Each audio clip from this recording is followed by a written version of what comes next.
أعوذ بالله من الشيطان الرجيم. بسم الله الرحمن الرحيم.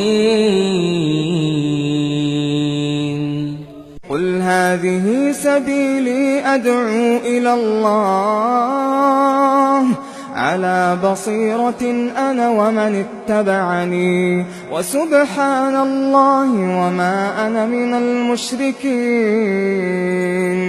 السلام عليكم ورحمة الله وبركاته. الحمد لله وحده والصلاة والسلام على من لا نبي بعده. শরীর বন্ধ করা, আমরা সমাজে একটা কিতা আছে যে আমরা শরীর বন্ধ করতা, অনেকে কয় যে শরীর বন্ধ করা এবং অনেকে পয়সা দিয়ে শরীর বন্ধ করা হয়, অনেক হুজুরের কাছে গিয়া মানুষে পয়সা দিয়ে শরীর বন্ধ করে এবং অনেকরা বোঝায় যে শরীর বন্ধ করা একটা বিরাট বিষয়, যে শরীর বন্ধ করা কিতা যে কোনো জিন জাদু বা খারাপ জিনিস খারাপ প্রভাব এর উপরে পড়তো না। এর জন্য প্রোটেক্টিভ একটা দেওয়াল তৈরি করা, সিকিউর করা নিজের শরীরকে।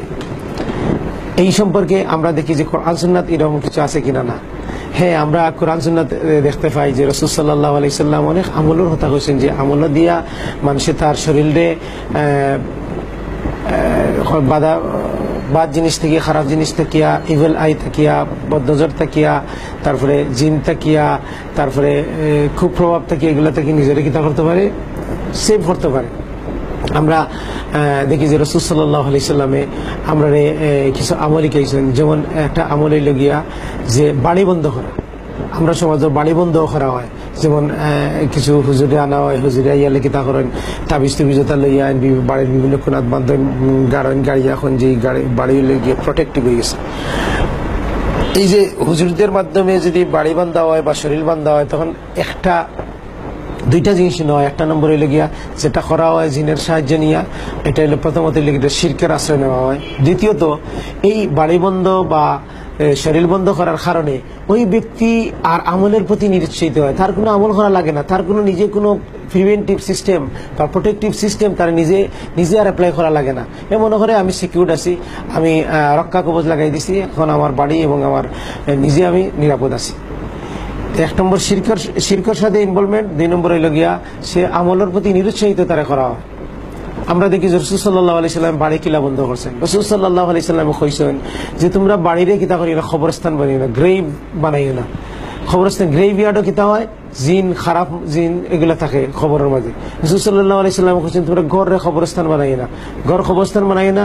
একটা বর্ণনা দিয়েছে তোমরা ফরজ সালাত ছাড়া অন্য সালাতগুলা কিতা করো, ঘরে পড়ো, যাতে ঘরে কবরস্থান বানাইও না। তাহলে নফল সালাত, সুন্নত সালাত এগুলো ঘরে পড়া হইলে গিয়া উত্তম। ফরজ সালাত হইলে গিয়ে মসজিদ পুরুষদের লাগে জামাতে পড়া উত্তম, আর নফল সালাত সুন্নত সালাত এগুলো ঘরে পড়া হইলে উত্তম। ঘরে পড়লে কি হয়, ঘর কবরস্থান হয় না। অন্য হাদিসের মধ্যে আসছে রাসূল সাল্লাল্লাহু আলাইহি সাল্লাম কইছেন তোমরা ঘরে কবরস্থান বানাইও না, সূরা বাকারা ঘরের মাঝে পড়িও। তো সূরা বাকারা পড়লে কি হয়, ঘর কবরস্থান হয় না। এবং রাসূল সাল্লাল্লাহু আলাইহি সাল্লাম অন্য বর্ণনাতে আছে যে ব্যক্তি সূরা বাকারা ঘরে তেলাওয়াত করা হয়, এখানে শয়তান থাকে না। রাসূল সাল্লাল্লাহু আলাইহি সাল্লাম কইছেন যে ঘরে বিসমিল্লাহ কইয়া আল্লাহর নাম নিয়ে প্রবেশ করা হয়, সালাম দিয়ে প্রবেশ করা হয়, সেখানেও কিন্তু শয়তান থাকে না। তাহলে শয়তান তো কি আর নিজে প্রোটেক্টিভ সিস্টেম করতে হইলে আপনার আমল করতে হইব, আপনি সালাম দিয়ে ঢুকতে হইব, আপনি বিসমিল্লাহ সূরা বাকারা তেলাওয়াত করতে হইব, আপনি ঘর বন্ধ করতে হইব বিসমিল্লাহ কইয়া। দরজা বন্ধ করলে, এই দরজা জানালা বন্ধ করলে সেই জানালা কিতা হয় না, জানালা দিয়া শয়তান প্রবেশ করতে পারে না। রাসূল সাল্লাল্লাহু আলাইহি সাল্লাম এইভাবে আমরা ঘরে প্রোটেক্ট করার সিস্টেম এখন শিখিয়েছেন, ওর সুন্নাত থেকে পাই। শরীর বন্ধ করার ব্যাপারে আমরা হাদিস থেকে পাই, শরীর বন্ধ করার ব্যাপারে রাসূল সাল্লাল্লাহু আলাইহি সাল্লাম আমরা শিখিয়েছেন যে ব্যক্তি ঘুমানোর সময় যদি আয়াতুল কুরসি পড়িয়া ঘুমায়, তাহলে সে যখন ঘুমাইবো এই সময় তার উপরে শয়তান প্রভাবিত হইতে পারতো না, সে প্রোটেক্টিভ একটা সিস্টেমের ভিতরে থাকবো, একটা নিরাপত্তার বলয়ের ভিতরে থাকবো। রাসূল সাল্লাল্লাহু আলাইহি ওয়াসাল্লাম কইছেন সূরা ইখলাস, ফালাক, নাস পড়িয়াতের তালেত দিয়া শরীরে মাসা করবার লাগিয়া, শরীরের নিরাপত্তা ব্যবস্থার জোরদার করবার লাগে। রাসূল সাল্লাল্লাহু আলাইহি সাল্লামে আমরা কইছেন, শিক্ষা দিছেন যে ব্যক্তি সূরা বাকারার শেষ দুইটা আয়াত পড়িয়া ঘুমাইব, তার লাগি সেই যথেষ্ট, সে প্রোটেক্টিভ অবস্থার মধ্যে থাকবো। রাসূল সাল্লাল্লাহু আলাইহি সাল্লামে আমরা এভাবে শিক্ষা দিচ্ছেন যে অজু করিয়া যদি কেউ ঘুমায়, তাহলে অজু যতক্ষণ থাকা অবস্থায় সে একটা নিরাপত্তা বলয়ের ভিতরে থাকবো, তার উপরে প্রভাব বিস্তার করতে পারতো না। ইবল আই জিন এগুলার ইনফ্লুয়েন্স তার উপরে প্রভাবিত হইতো না।